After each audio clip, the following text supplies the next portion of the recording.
That's his walk-on music. He requires it. It's in his contract.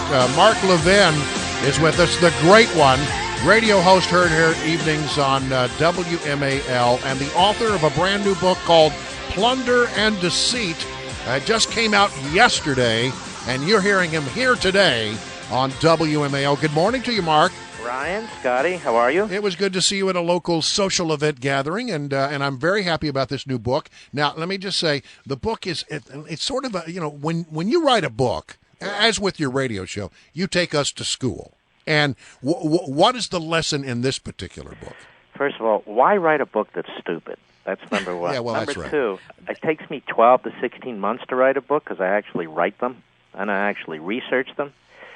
I was thinking of calling this one Killing the Next Generation, but I decided somebody else has that genre with the killing stuff. But anyway, why did I write this book? Because I want younger people to understand what I call the rising generation, that big government is your enemy, that statism is destroying your future, that it's anti-younger people.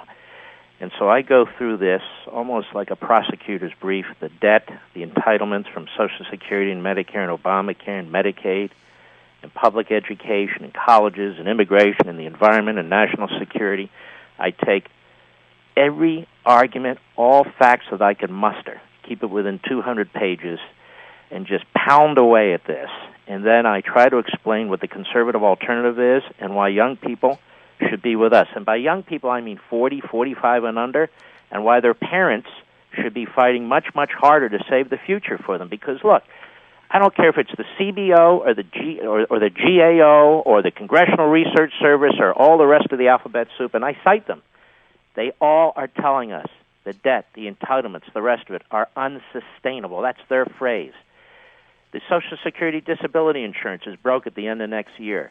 The bigger part of Social Security is broke in 11 years. Obama on Saturday says everything's fine. He'll be long gone. He doesn't give a damn. Illegal immigration is killing younger people in terms of getting jobs, not just unskilled, low-skilled, but in the STEM fields. The environmental movement is not an environmental movement. It is a radical, they call themselves, a degrowth anti-capitalist movement. So I try to expose that. The minimum wage is an attack on younger people. Most people who receive the minimum wage are younger people in part-time jobs. You drive that up to $15, they are going to lose their jobs. So I go through how big government time and time and time again is creating misery for younger people in their future. No, Mark, this is I love this book, and actually going to go afterwards to go grab it as I'm already getting text messages from my husband going, have we not got this book yet? Being one of those what I like to consider younger generation, and thank you for calling that, I wish your great-grandfather had written a book like this telling your generation about what they could have done to avoid it. Yet here we have tonight, and I'm going to pull it into tonight with the GOP debate stage. You're going to have all this talk about we need to go after the Latino vote. We're going to have immigration as an issue. What should the GOP be doing? Should they be going more focused on the millennials and having the message that this book, which Plunder and Deceit focuses on? Or should they focus more on, immigration and going after the Latino vote, as people like in the Jeb Bush camp continue to say that we can't win unless we have the Latino vote? I've never understood this, let's go after the Latino vote. How about if you go after the American vote? That would be a good idea. The things that are good for America generally are good for the various groups, quote-unquote, that make up America. I'm tired of conservatives arguing like liberals, breaking down the country in terms of race and ethnicity and heritage and so forth. The only reason that I'm focusing on younger people is because nobody else is on the conservative side. And not only that, how are we going to undo what goes in these indoctrination mills, these old Soviet-style mills at the Ivy League schools, where kids are coming out and they don't really know why America is great. They're not taught about America. They're taught the opposite. So my attitude is, from the grassroots, the bottom up, since we can't control what's in textbooks, since we can't control what tenured teachers they get in public school, let us take it upon ourselves to educate ourselves and educate the next generation. Give them the book or make arguments from the book, beyond the superficial, beyond the emotional, and explain to them it's not in your self-interest or your generation's self-interest or in the country's self-interest to support big government Democrats or big government Republicans. And a theme that I hit all the time, and you're not entitled to anything.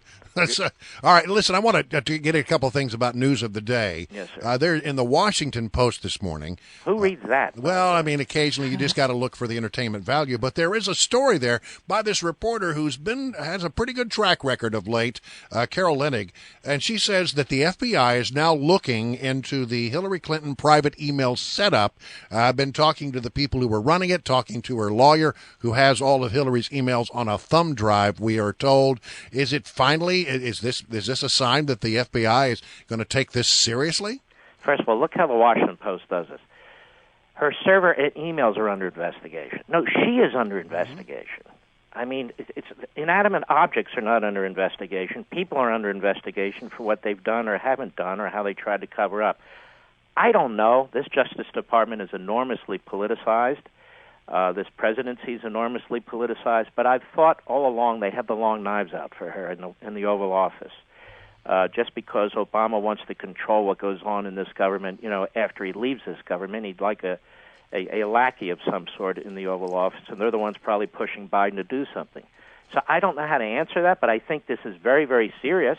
I mean, how many people are running for president who have a criminal FBI investigation going on? If it were a Republican, I promise you there'd be calls for that person to get the hell out of the race. Yeah, the problem the Democrats have is who's going to come in? This O'Malley, a failed governor, Bernie Sanders, who's spitting his oatmeal up on his sneakers. I don't know.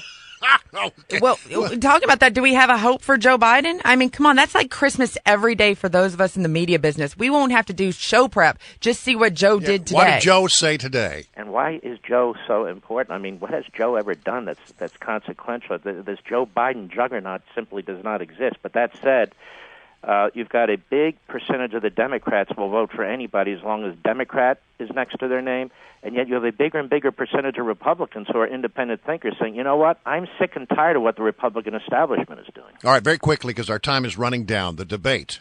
Yes. What do you think? You want me to tell you who's going to win in advance? Yeah. I have no idea.